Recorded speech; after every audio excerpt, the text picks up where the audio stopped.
تعالوا نشوف الست الكورية ازاي بتتعامل في بيتها وبتعمل ايه.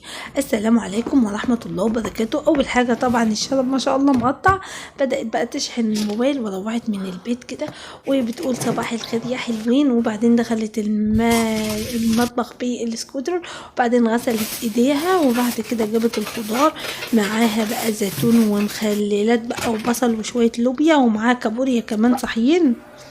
كابوريا صاحية ولا ميتة يا بنت؟ المهم وبعدين حطت لها شوية مية، سلقتها في المية، لسه هتسلق لها مية. هتبدأ بقى ليه كده بتعملها وهي صاحية؟ جابت بقى شوية رز كده، بعد كده عملت الشوربة. شوفوا مية الرز بتصفاها هي، بعد كده هتقفل بقى على مية الرز، بعد كده تقوم جايبة الزيت اهو. طريقتهم حلوة اوي في الزيت عن طريقة غريبة.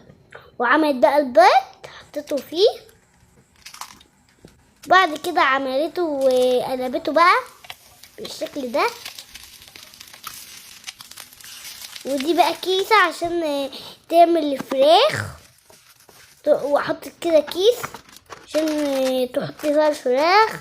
وده البوتاجاز، شوف البوتاجاز جميل ازاي، جميل.